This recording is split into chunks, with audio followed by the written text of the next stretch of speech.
Welcome to Longevity Industries' presentation of The Destiny of Manufacturing podcast. I'm your host, Dean Phillips, and I'm glad to have all of you here today.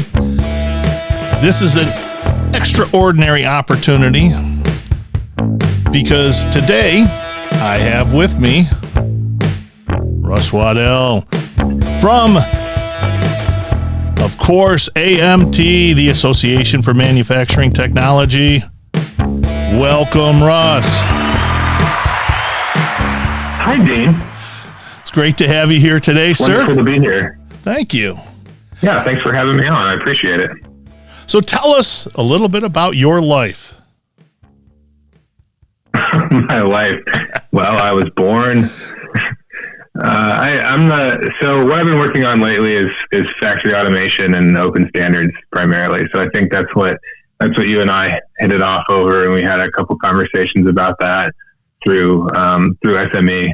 So I just want to make factories run better with computers. Is that so much to ask? No, I think that's a great objective, since that's similar to my objective. So I think we're in alignment with trying to improve manufacturing today. It's not always easy, though, is it? No, everything from culture problems to technology problems to regular business problems. It's just kind of layer on top of layer, but that's what makes the industry fun.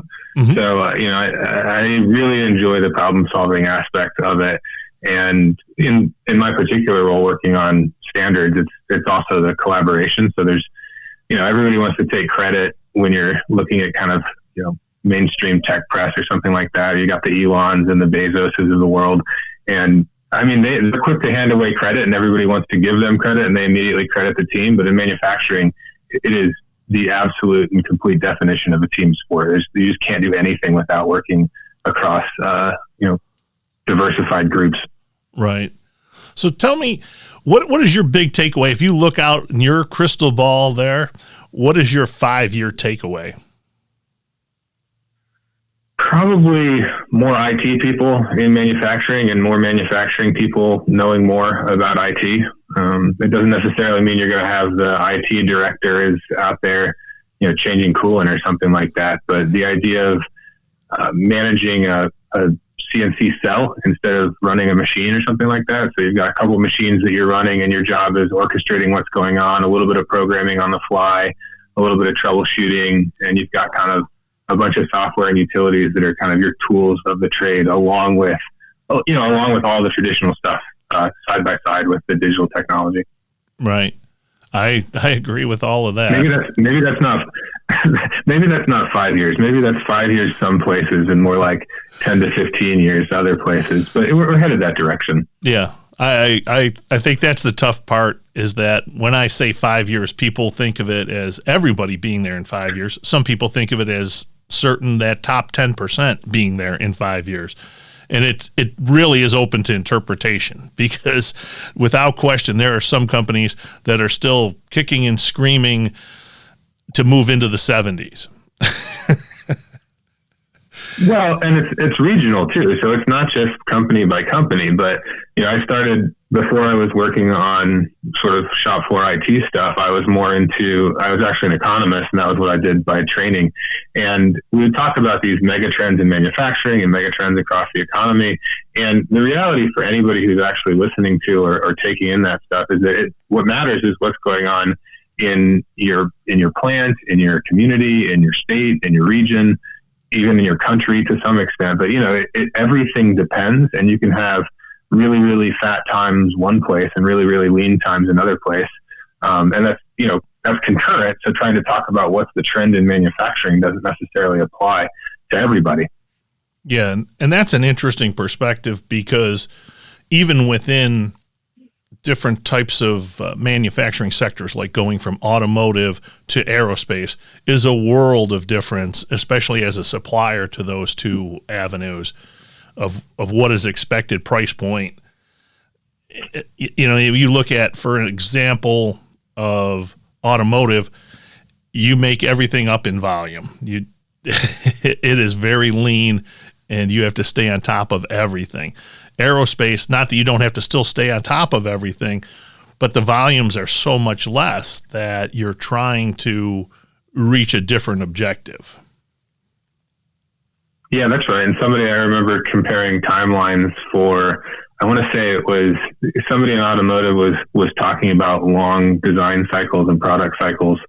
And they were saying it was long in automotive, but then they talked to an aerospace guy and it was a factor of 10 times longer or more, going from a 5-year cycle to a 30-year cycle. And then they compared that to pharmaceutical manufacturing, which was, with FDA approvals, I want to say that pharmaceuticals was even longer than aerospace for certain products, which, not being in pharmaceutical manufacturing it had never really occurred to me that the time frame for these things was so vastly different, and what the impact that would be on, every piece of your manufacturing life and your manufacturing work, and how you think about every problem you ever come across. Right. So how did you get involved in manufacturing, from being on the economy side of things to getting involved with AMT? Okay, so it's actually not an interesting or funny story. I studied economics in college. I got a bachelor's in economics. I answered an ad in the paper for an economist position that didn't require a master's degree or a PhD, and I think I was a junior economist for a month or something like that, and then I moved to a regular economist or industry economist or some title like that, and then that was sort of exposure. That was at AMT, at the association, and that gave me a lot of exposure to company management and ownership, primarily small and medium-sized manufacturers, kind of in the machine tool space. Some cutting tools, some lasers and punch press and forming and fab, a little bit of welding, that kind of stuff.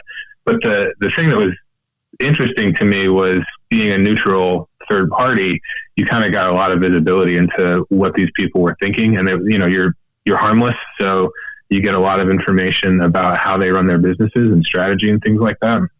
And that kind of kept me, the industry kind of got its claws in me there.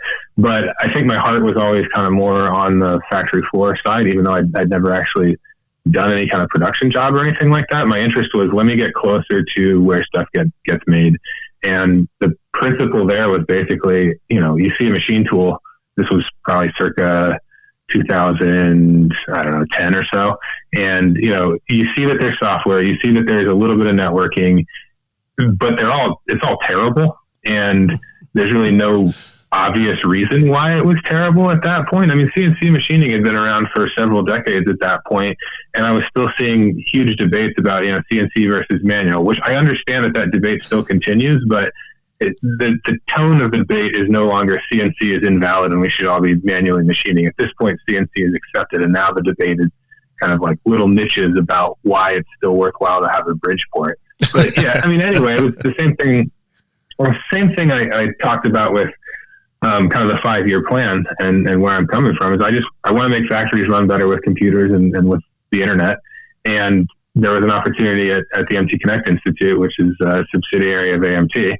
And I thought it was going to be a stepping stone in 2013, 14, that time frame. But it turns out I've been there ever since, because it just keeps being a bigger and more interesting problem to get to solve. And you get to work with really interesting people. Yeah. Did you find, when you got involved with factories, that you were surprised by how far behind some companies would be, and how far perhaps some companies perceive themselves to be? And the reason I say it that way is that oftentimes when I run into different plants and I visit different companies, I find that they have this perception of what's happening, but the reality is far from that reality. A lot of companies think that they're doing IoT and they think that they're gathering information in certain formats, but what's really happening can be completely different. Man, my thinking on that question evolved a lot over the last decade. So I started out with, I would say, the basic thinking, the computer. I remember going to a cutting tool plant somewhere, and I won't say anything else about what it was, other than that they had $750,000 gear cutting and grinding machines, but they also had computers that had a monochromatic green line screen on them. And I'm like, how the heck are these two things working together in the same plant? And that was very jarring and very confusing. But then over time, it became pretty clear that there's kind of two things happening. Number one, people who work in a manufacturing plant, for the most part, don't go and see how things go in other plants, right? So they're not taking field trips. They're not a supplier. They are working in their factory to optimize their factory. So it's not even an intentional thing or a mistake or anything like that. It's just, if you're a supplier, you have way more visibility because you're calling on multiple customers. Mm-hmm. If you're, somebody like me who's basically a tourist, you have a lot more visibility, and, that's for better or for worse in some cases. You're never like closely and intimately involved in the process. But that's the first problem, is just lack of exposure, which took me a long time to realize that my perspective was not the same as, the line supervisor's perspective, or even the GM's perspective, or even the manager's perspective. So that was the first thing, is the difference in perspectives. But the second thing comes more down to the behind versus ahead is also really, really specific to the process, or to the niche that you're selling into, or the exact product, or your business processes. And to somebody who's not making a conscious effort to kind of catalog elite versus everybody else, it's almost impossible to tell the difference between, this is a manufacturing facility that's sort of firing on all cylinders, and this is a facility that's average. It's easier to tell the one that's languishing when you see, the water jet machines with, piles of aggregate up to your knees, and the guys slopping around in muck boots at the machine. That's not ideal. But the average company versus the elite company is a lot harder to tell the difference between who's doing an amazing job and who's doing just fine or kind of on the brink. And that takes a certain amount of practice and a certain trained eye to know what to look for before you can identify that stuff. Sure. Now, would you say that when you go into a plant, or let's take it the other way around. Let's look at, if I were to pick up a part from a company that was well connected and had a lot of high-end, high-tech machining centers, versus somebody who was, like you said, manually doing a part on a Bridgeport, is it noticeably different in the part itself, or does it come in that you're really not competitive by building this on a Bridgeport versus doing this on a high-speed machining center? Personally, I think there's a million different ways to get to the same outcome, and I think there's a lot of ways to skin a cat, and that's one of the other things that's interesting. So I talked about hard challenges and big multi-person problems, but the flip side of that is there's also, multi-person solutions and really interesting solutions, and there's no wrong way to get there. There's the ways that make you money, and there's the ways that don't make you money, and there's the ways that make you good parts, and there's the ways that don't make you good parts. So I mean, to answer your question directly, I would really struggle to say that there's any way you can distinguish between a great part made with, cutting edge business systems and IT versus a great part made any other possible way. I just don't think that for one part that's ever going to show. Now, right. if it's across an entire run, maybe, or if it's across the entire company or the entire enterprise, the whole facility even, then you might be able to tell, because it's kind of like how much blood, sweat, and tears went into that one amazing part, and was it easy, or was it harder than it needed to be? Yeah, I think that's a great point, and it leads me to my next question, which is, you hit on it right away, which was, how cost effective are you? Are you really competitive? A lot of companies think that they're competitive and they're making money doing some of these things, and they're not really as competitive as they think that they are, because they don't use that information that's available to them through systems like an MTConnect, or in my case, Link Systems, the LinkNet 3 stuff. But yours is much more versatile. Ours is very specific to one industry, one product line. Now, can it be used in other things? Sure. But MTConnect is focused a lot on as I've seen it, when I've seen it in practice, is very much in the machining side and just cross plant. And I think, can you tell us how that illustrates whether or not you're being productive? Because I think most people that don't use the system don't understand what the information brings them. Yeah, I was thinking about this morning. It's kind of my shower thoughts, right? Is we're talking about process visibility and process optimization, and those are two kind of discrete things, but they also can overlap in terms of when they're taking place. So neither one is really, they're certainly not MTConnect specific, but they're not IoT specific either. But visibility into what's going on, where is my process falling down, and then where do I make it better, and what can I do to improve the places where we see failure to perform against some chosen metric.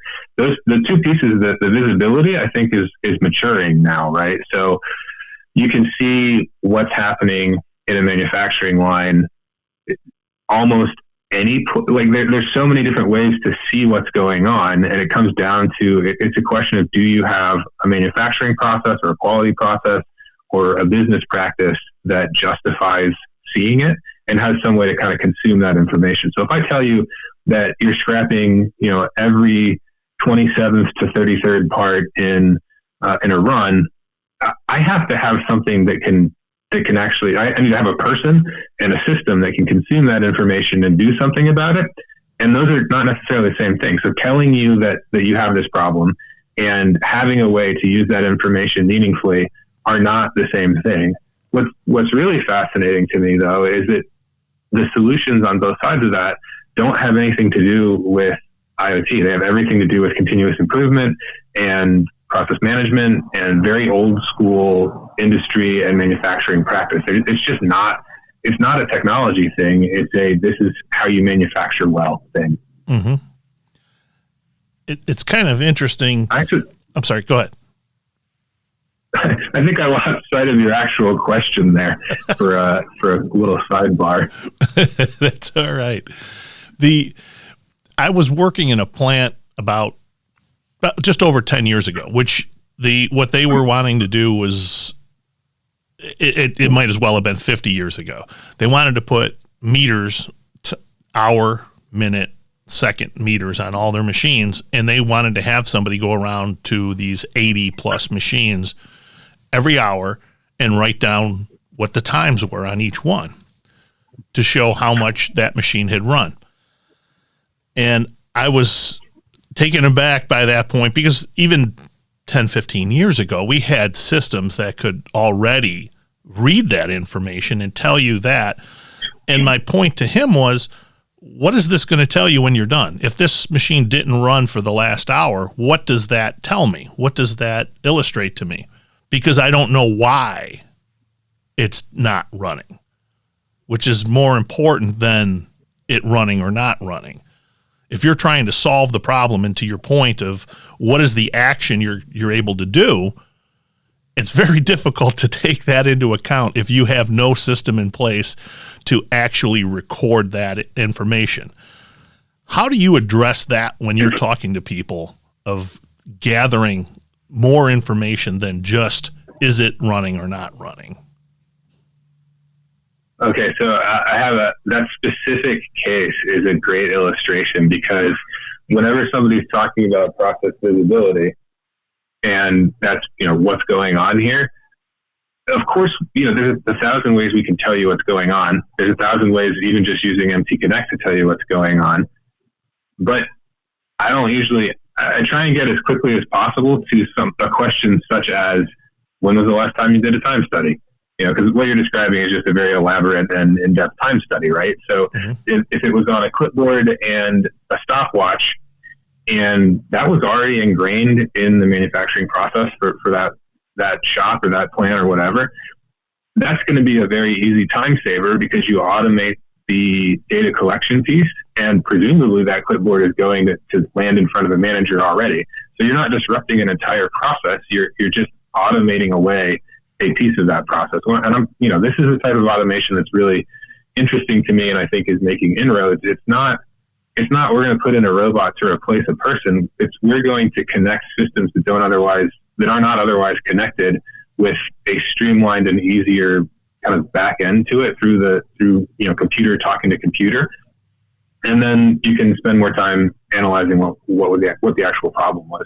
So to me, it's sticking technology into an existing business process that's already robust is always more likely to succeed than trying to adjust your business process to fit what the technology can offer.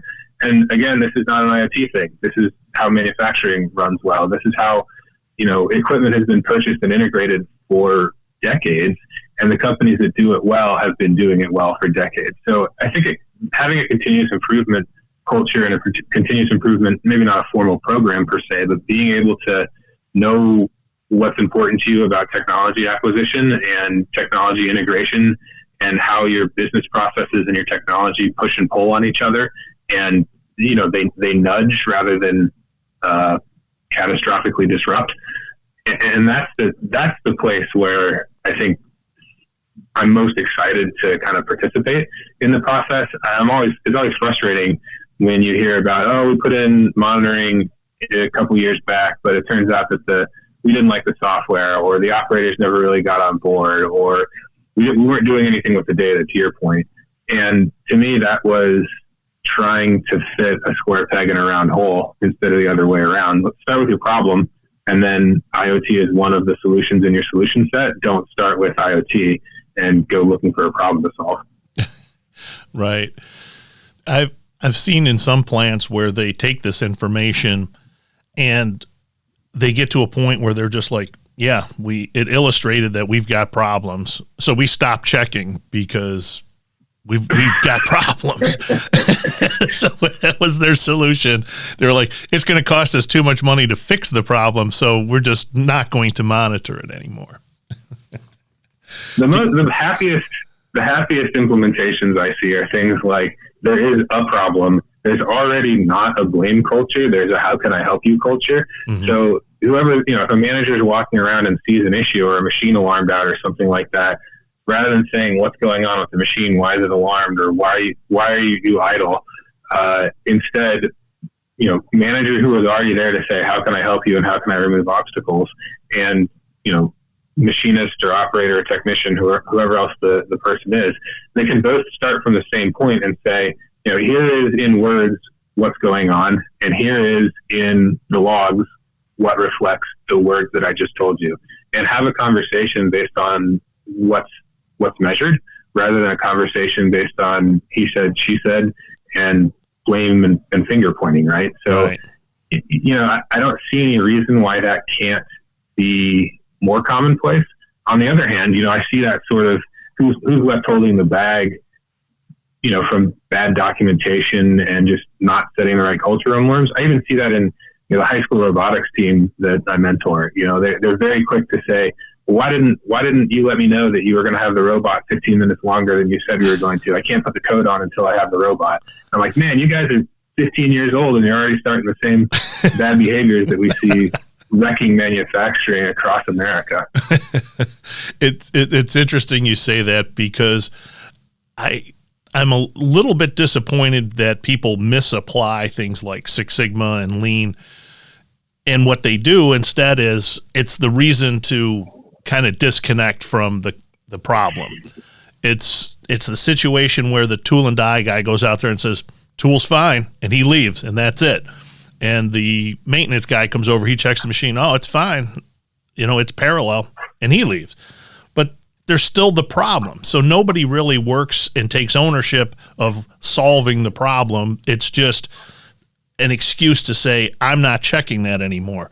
And I think that's one of those areas that can be illustrated with in things like in the MTConnect world.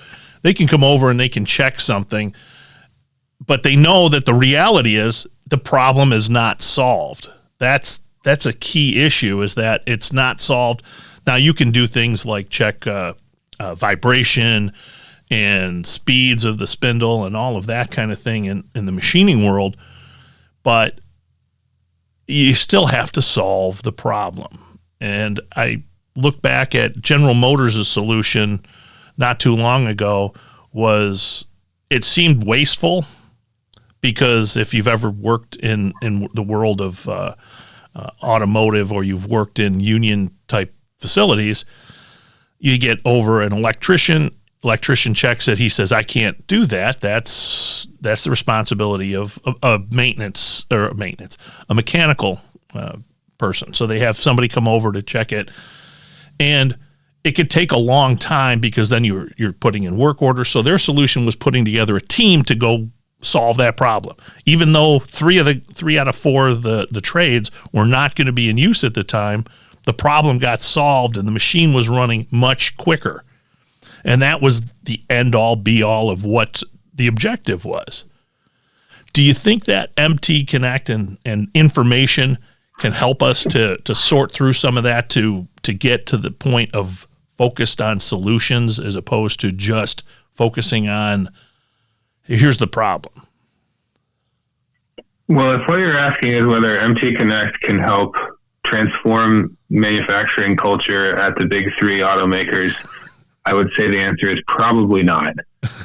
But if what we're talking about here is, that's like sort of an established story, right? And there's upsides in terms of overall efficiency and abilities to produce, and there's all sorts of well-known downsides. But my perspective is focusing on kind of who's doing it the absolute best, and where American manufacturing is thriving and getting further and further ahead of competitors around the world right now.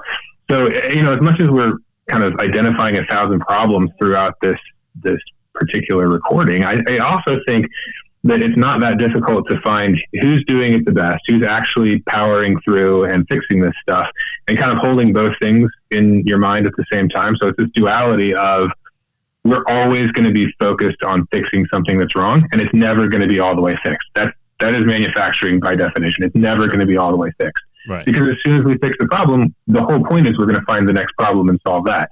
And there's no end, right? So that culture is one piece of continuous improvement. The other piece is, it's also okay to be talking about what's the ultra bleeding edge, only here at a couple of facilities now, but going to be up and coming. So am I going to be able to put on my VR goggles and run my machine from home as the work from home machinist in VR?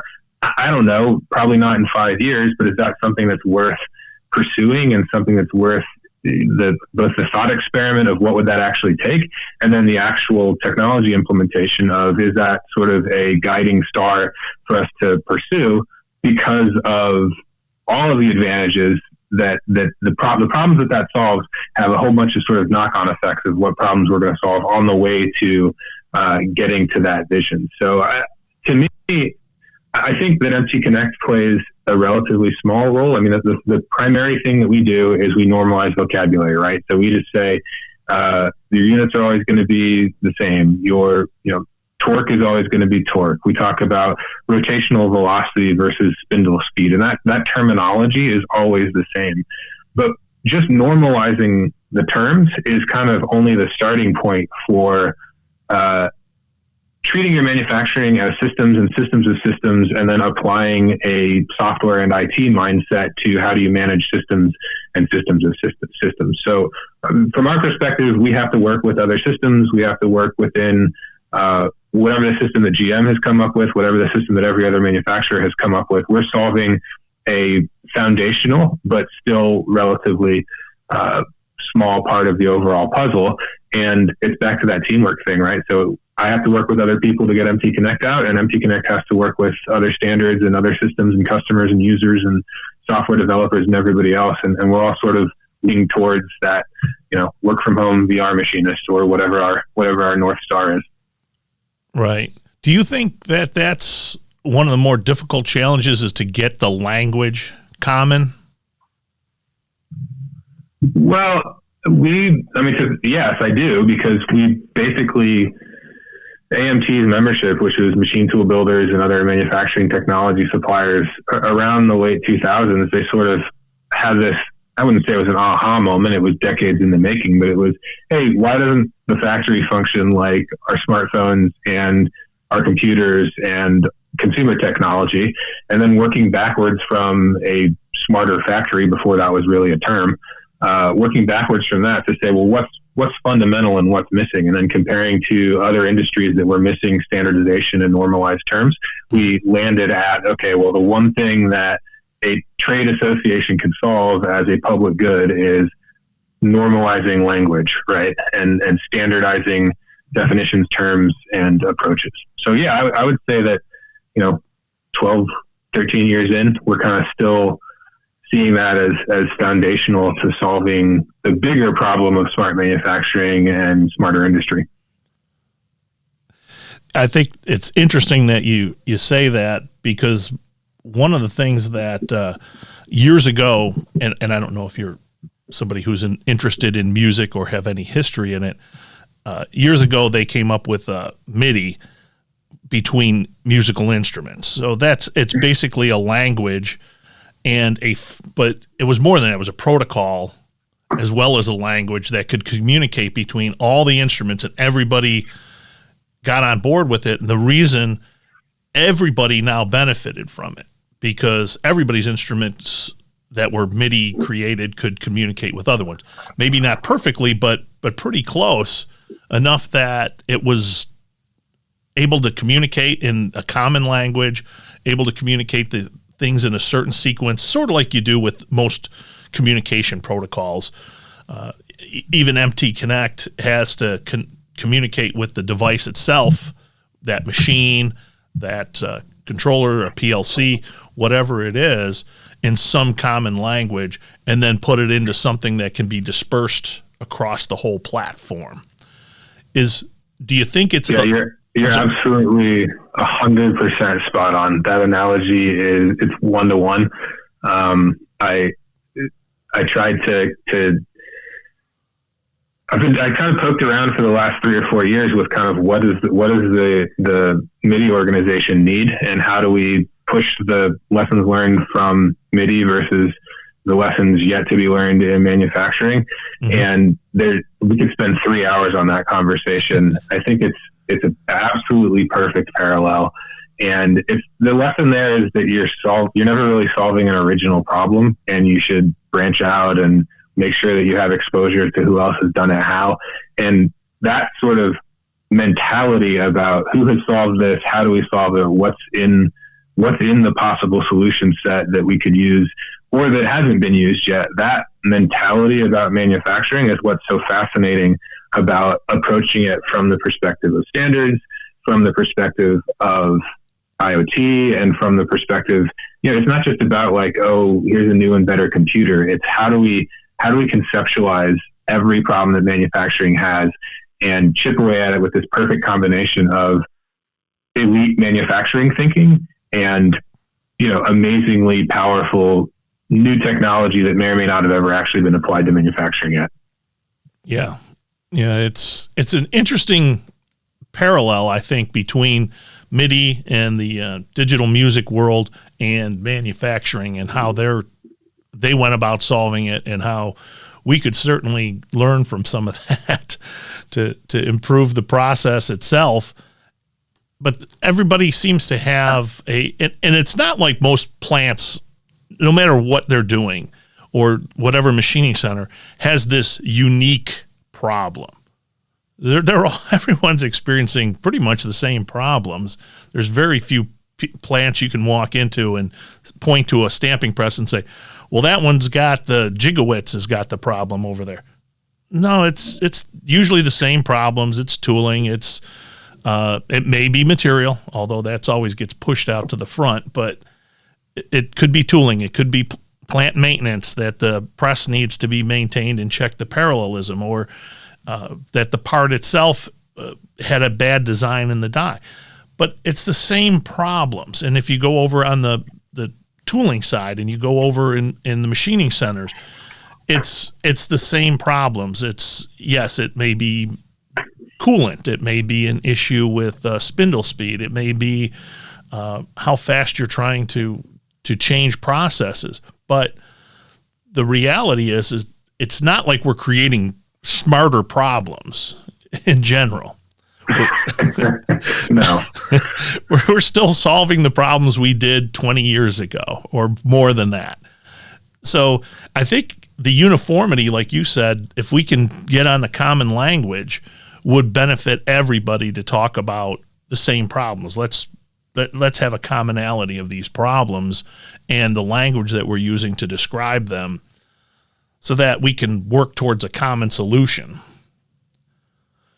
I think the challenge between why we're not to the level that MIDI is at is primarily volume and number of people involved. So, I have probably 3 or 4 different MIDI controllers sitting around my desk right now as I talk to you. And I have an interface to a CNC sitting on a Raspberry Pi, but I don't have a CNC sitting on a Raspberry Pi, and I don't have a CNC sitting on my desk.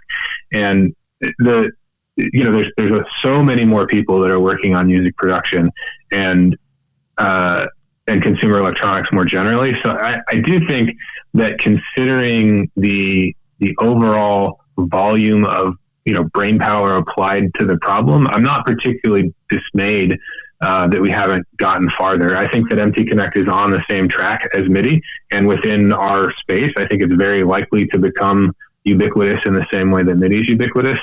And I think that there's all these parallel standards that go with it that will finish fleshing out the vocabulary for a paint booth and all these other things that they're kind of next to and adjacent to the straight manufacturing processes, but not yet fully defined by sort of an industry standard. So I do think we're headed that direction.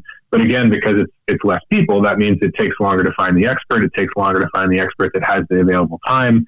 And you're not going to sell $250,000 $50 keyboards like you would in a consumer electronics space. So I think it's headed the right direction. The other interesting music analogy is you think about Reason, the production software. So that it's still designed to look like a hard soundboard, right? So you literally click a button to move a facsimile of a wire to plug into another place. There's no reason that it has to be like that, except that, it used to look like a mixing board.